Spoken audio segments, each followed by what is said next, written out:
It is special indeed to be back with you after moving away in June of 2013 for seminary.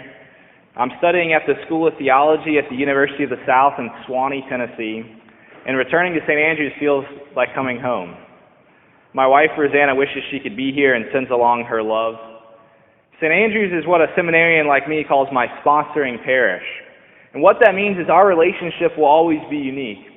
I'm always tied to you, and whether you like it or not, you're always connected to me also. I don't know if you realize this, but when Rosanna and I arrived in Norfolk, I was in a somewhat difficult situation.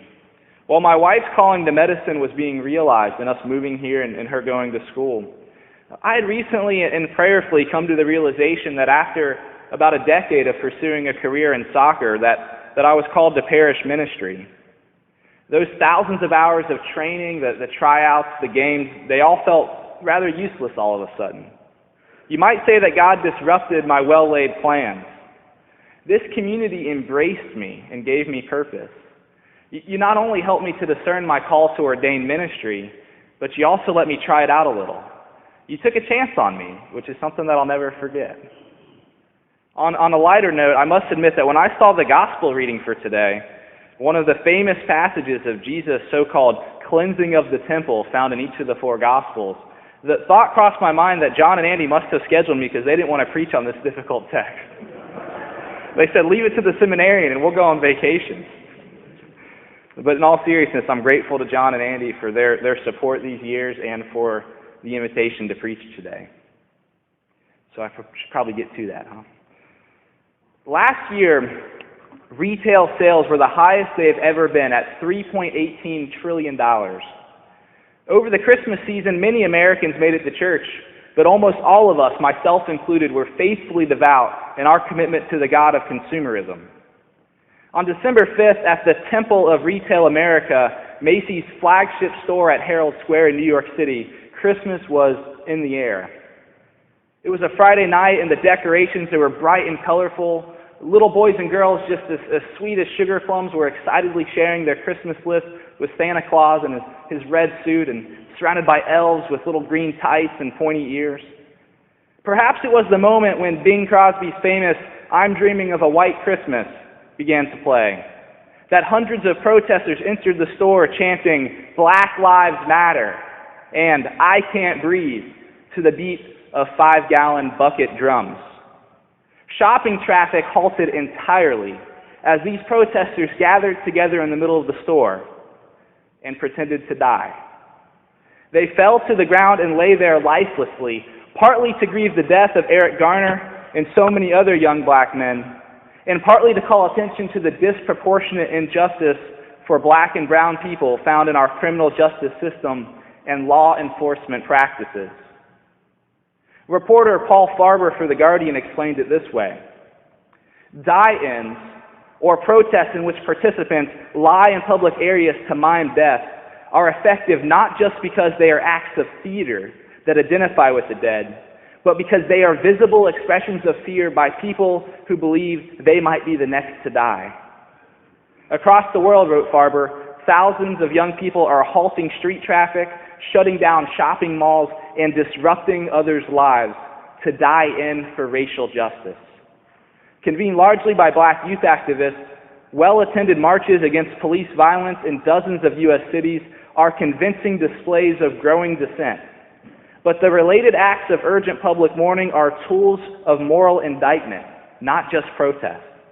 Activists are staying their own deaths because speaking out against systematic racism no longer feels like enough. When we read the story about Jesus cleansing the temple in the Gospels, we should be quick to point out that, like the protesters at Macy's on December 5th, Jesus didn't solve anything. He didn't pass a new law to fix problems of temple over-commercialization or failures in temple leadership. Instead, he disrupted things. In Mark's version of the story, he literally halts temple traffic for a period of time. In John's Gospel, Jesus sits down with great intentionality and visibly weaves a whip out of cords, which he uses to drive out those making money in the temple's outer courtyard. Jesus, like the protesters at Macy's a few months ago, aligned himself with the great Old Testament prophets in engaging in what scholars call prophetic sign acts. These symbolic actions are meant to help people see things differently, to see things as God sees them. Jesus is being portrayed as a prophet like Hosea, who married a prostitute to dramatize Israel's adultery against God, or like Jeremiah, who wore an ox's yoke around his neck to say that trusting God was far better than trusting our own devices. These prophetic symbols were tools used by God to speak truth about human brokenness. They did not solve, but rather dramatize the problem. Therefore, we shouldn't understand Jesus' prophetic sign act in the temple as permission to be violent or to damage property. That's completely against the teachings and example of the Lord, who gives his life rather than taking the zealot's path. To be honest, we cannot be sure. Scholars disagree why exactly Jesus did this symbolic action, or if the gospel writers just imaginatively used it to portray Jesus as a prophet to early Jewish Christians. Perhaps Jesus objected to the marketplace, which had recently been moved from the Mount of Olives down to the temple. Maybe he objected to those who used their donation to the temple, or us to the church for that matter, as a way of feeling like it's unnecessary to address the parts of our lives that need attention. Perhaps he objects to the high priest, not so much the office, but to the particular person filling it. Maybe we just tend to overemphasize Jesus' divinity and underemphasize his humanity. What we can say is that through overturning the tables, through this disruption, Jesus invited his disciples and all those present to see things differently. In fact, sometimes it's only when we are willing to disrupt the status quo, or when our lives are dramatically disrupted, that we can begin to see things as they really are. Have you had any disruptions around St. Andrews lately? Did you turn over any tables around here over the last week or so, perhaps in Whitehall, to make room for neighbors who might otherwise freeze to death? The Norfolk Emergency Shelter you have hosted here is giving haven to the homeless and clothing to the naked, providing food and drink to the hungry and thirsty. It's visiting with those in need. It is enacting these stained glass windows that call out to you. Yet it disrupts our lives. It disrupts our lives in a way that only the gospel can. Disruption like the Ten Commandments. Have you ever thought about them that way? A people who lived in slavery for generations in Egypt are liberated by the power of a God who not only parts the Red Sea, but also provides the gift of the law as a way of ordering life anew. Take, for example, the fourth commandment. A people enslaved, worked to death, they can never do enough, are told, remember the Sabbath day and keep it holy. 6 days you shall labor and do all your work, but the seventh day is a Sabbath to the Lord your God. You shall not do any work. You, your children, your animals, the alien residents in your towns, for in 6 days the Lord made heaven and earth, the sea, and all that is in them, but rested the seventh day.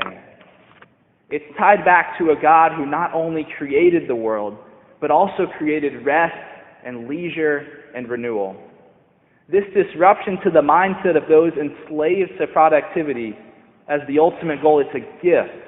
We're invited to accept God's good gift, though it disrupts everything we're meant to stand for as a people of efficiency. We're invited to the disruption of Sabbath rest. Sometimes the tables in our lives are overturned by an unexpected event. When I returned from a trip to visit the Episcopal Church in Cuba in early January, I was informed that a pipe had burst in our house, flooding every room. Rosanna had been working at her hospital an hour away, and no one could get a hold of her. A friend saw that we had some packages on our front door. I'd ordered books for the new semester, and she was going to move them around back when she noticed water pouring out of our front door. She accepted this disruption to her life and jumped into action. She got the water shut off and sent an urgent email to the seminary community for help. At first, just a couple of people showed up. It was a Friday night and the temperatures were well below freezing. Within an hour, though, there were between 40 and 50 friends and acquaintances trudging through water to pack up literally everything we own to save it from the water damage and the construction that would follow. Rosanna and I weren't even there.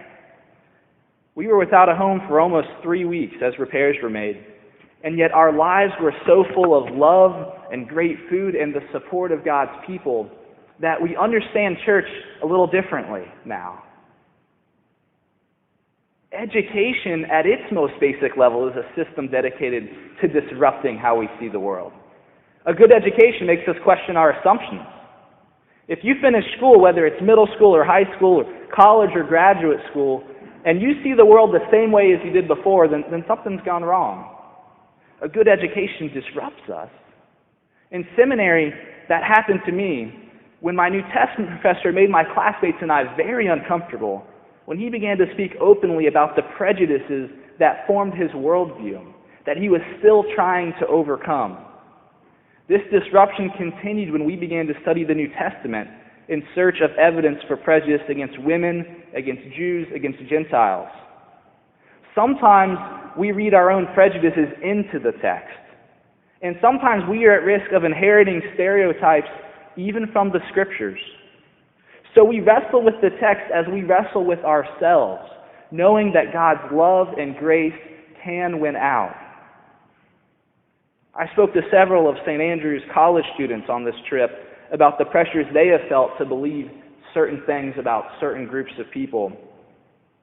One of them shared that she has learned to catch herself in acts of microaggression, small occasions in which her language reflects subconscious patterns of thought, prejudicial thought, which she has absorbed just from existing in this world. We can begin to better understand our own biases. We can disrupt that status quo by having the courage to name our prejudices and to talk about them with others. I suspect that you've had disruptions in your life too that have been transformative. Maybe it's time to claim them. Maybe right now you're being called to disrupt or call attention to systems of brokenness and oppression that will continue unless we see things differently. Maybe we are being called to use our gifts, our jobs, our expertise in support of the wholeness that is God's kingdom. Can we accept the privilege of mentoring a young person whose childhood is anything but stable, or befriending an older person whose days are coming to an end? Maybe it's time we stop ignoring and truly start seeing those who are different from us. Lent is a season of penitential disturbance, after all. You'll find nothing more disturbing than saying, "Crucify him," on Palm Sunday, than foot washing on Maundy Thursday, than the distraught emptiness of Good Friday. There is no greater disruption in history than the crucifixion of God incarnate, except what comes next.